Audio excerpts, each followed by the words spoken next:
everybody, it's Calxiyn here. Today we are doing a theory on Have the Gods Truly Abandoned Remnant by Corey on RWBY Amino.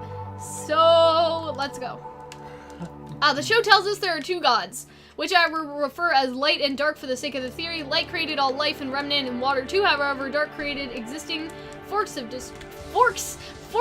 destruction to eradicate this forces Forks such as lightning, of destruction. famine, and Don't drought. even get me on the topic of My forks voice feels of, really tired, but we've been recording pestilence. for like 2 hours straight. So, when these didn't work, Dark created the creatures of Grimm, and then Light decided the feud had to end, and they had to make people to have choice, knowledge creation, destruction as physical objects on Remnant. Yeah, that's pretty much it. Okay. Interesting story, but that can't be it, right? Silver-Eyed Warriors, second heading. We know thanks to Crow at the end of Volume 3 that they were warriors destined for greatness and capable of striking down the Grimm down by simply glancing at them. We have yet to see this, but we did see Ruby freeze the Grimm.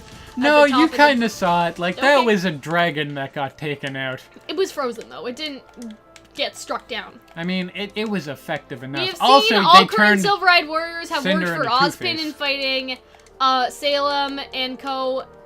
As Hazel said, we have dealt with their kind before, implying they have fought or even killed Silver-Eyed Warriors. Why this is important is there is a trend that all Silver-Eyed Warriors are naturally born good, wanting to fight Grimm no matter what, and they seem perfectly designed for doing so. As a side note for me, that's why that's why Oobleck didn't ask Ruby why she wanted to become a huntress, because it was basically decided for her already. That, and I think she was on patrol at the time, but, you know, what happens? They seem perfectly designed for doing so. Why do I say designed? It is because of how effective they seem to be that I believe they were chosen, and they were created by the light to destroy the Grimm. Created to serve the light to vanquish the darkness. So Silver-Eyed Warriors are basically a recent phenomenon, as humanity was almost wiped out by the Grimm before discovering dusk, as Salem described in the very first episode of RWBY. So this means that the gods may have not abandoned Remnant after all. So this person is saying because the Silver-Eyed Warriors are kind of more recent and they're still around, that they are still kind of protecting the people. You know what I mean? And so maybe the gods aren't totally disappeared, because this is about the gods abandoning Remnant. But this would put the Silver-Eyed Warriors in a different category than humans, right? I feel. Which they kind of, I mean, they definitely have supernatural, Because I mean, can you really call it you supernatural? came when people together are for throwing the fire, humans so they could either choose to do good or bad, but if the Silver-Eyed Warriors don't have any choice, they don't have any will to choose, they have to fight against the Grimm, then this is almost, so the bad guy made the Grimm, right? And then the good guy made something to fight against the Grimm, and then they made human beings, you know what I mean? And so they both made something to counteract the other until they made humans. So you know what I'm saying? Silver-Eyed Warriors are the foil to the Grimm. Agreed? Yeah. Okay. So then you got the maidens. Yeah. So this is about Salem and Cinder. So if the Silver-Eyed Warriors are agents of light, then why do they harm the seasonal maidens? I know you're thinking, Corey, it's because of the glove that Salem gave Cinder. I would agree, but she wore the glove on her right hand, and the body burns are all on the left side of her body. That's actually very interesting. I didn't know that. So maybe the magic that is bound to Cinder's soul that may corrupt in the eyes of the light. Souls are another physical object in Remnant. Like Salem described at the start of Volume 4, nearly all magic we have seen the maidens uses of a destructive nature, forces originally created by the darkness, like Phantom, the tornadoes, the thunder, whatever. Lightning was actually mentioned in a world of Remnant, so I think that the maidens are used by the Dark God as a destructive force. That's me talking now, not this guy. Yeah, so that's kind of interesting, I think. That the maidens use all the powers of the Dark God, so like the famine and the stuff like that, right? But also in the maiden story, they said that they grew stuff. So then, at the same time, I'm wondering that it's both, right? Mm-hmm. Because they both dealt in nature, and in Ozpin's story, he talks about how the gods, or how the maidens grew stuff, but we've only seen the maidens destroy. That's where I feel like there's a hole in this theory, that they forgot about the wizard story.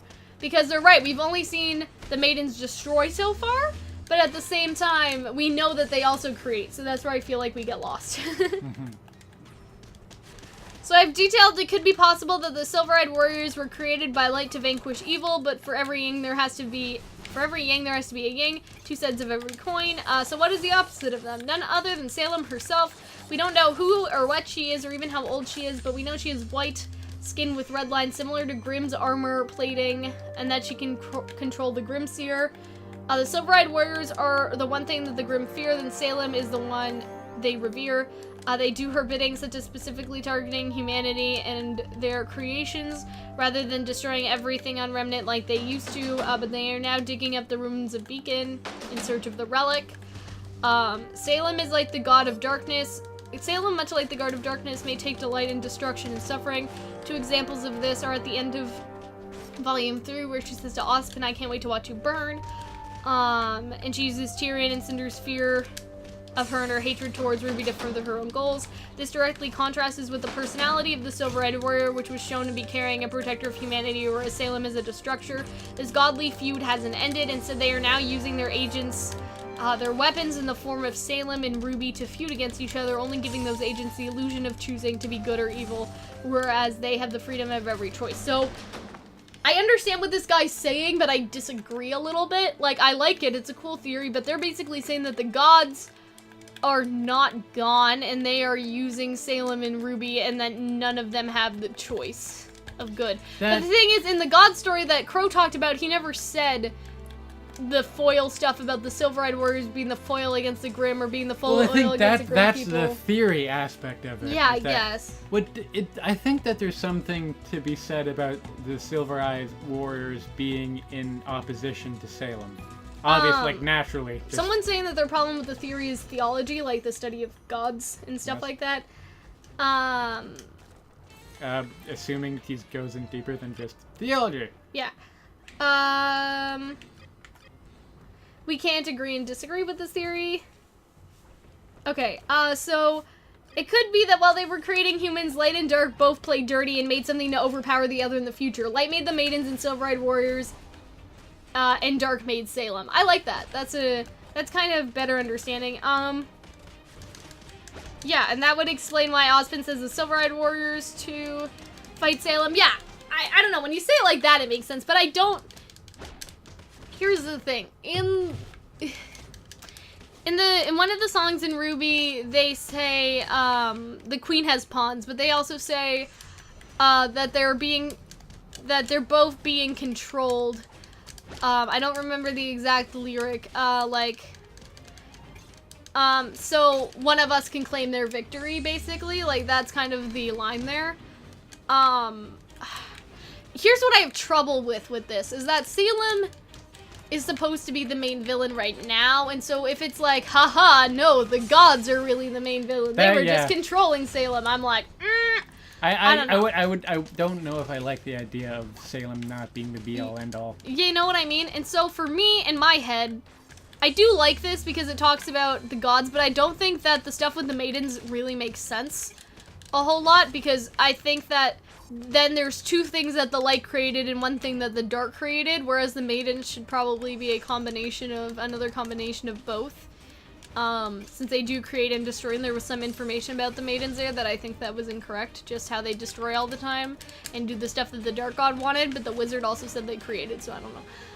I don't know if this proves necessarily, like, that the gods haven't abandoned Remnant. I think it would be more interesting story-wise if they did fuck off. Let's be honest. No, I do. I think that it would be more interesting if they weren't playing anymore. Like, they just kind of, they're on a new planet now, you know what I mean? Like, they're working on other things. There are so many aliens cooler than you. Guys, yeah, exactly. You have no idea. I do like it. I like the theory. I like the thought put into it. I think it's really cool. But at the same time, a couple people feel cheated that Cinder wasn't the main end-all villain. I never thought she would be, but some people hate the idea that Roman wasn't the end-all villain. Yeah, some people think first Roman was the head of things, then Adam was the head of things, then Cinder was the head of things, and then, because Roman was kind of ordering Cinder around at the beginning, right? Like, we got a huntress and sending her out to go. There were hints that Cinder wasn't, but I think people were more or less disappointed. Yeah, and so now if Salem's also not, you know, we've been faked out too many times. Yeah, like, pick a side. There's precedent for this, but it's also a little exhausting. And again, I really, really like the idea that the gods are like,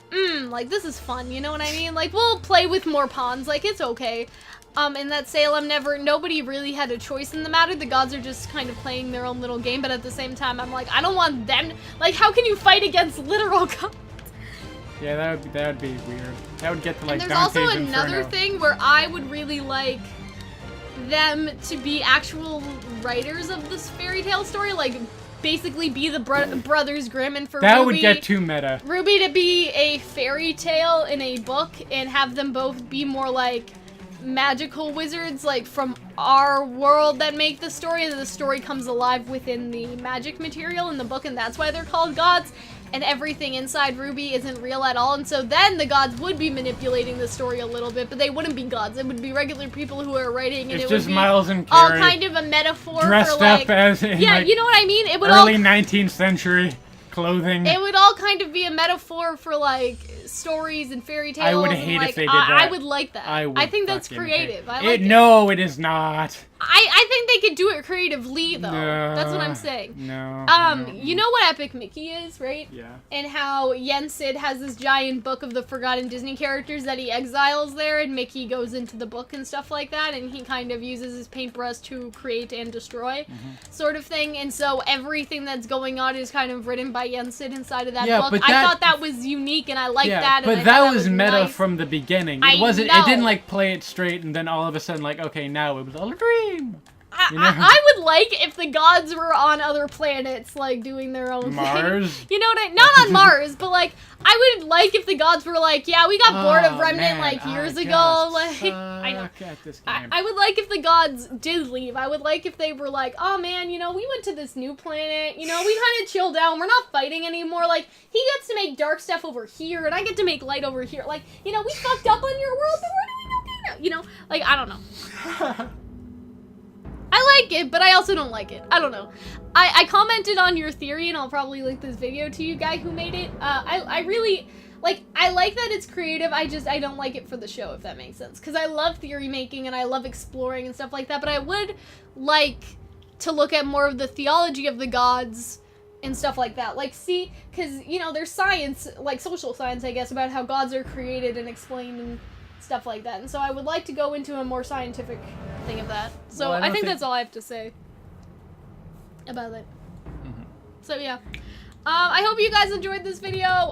This was a fun one to do. I actually want to kind of look into that because I did take theology was a branch in the philosophy course I took, so I would like to kind of look into that more and explore, like, how do the gods exist, why, you know, stuff like that. See if any questions in RWBY can be answered by actual social science and stuff like that, and philosophy and stuff.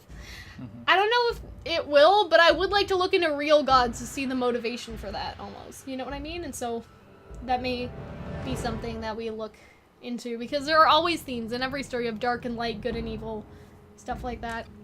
And so yeah, I think that's pretty much it. That's all I have to say. I'm kind of out of breath. We've been recording for the past 2 hours.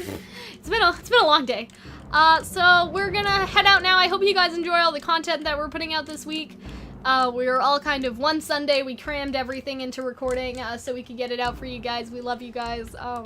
That's all I gotta say. I good? like you as a friend. We'll see you later. Bye, guys.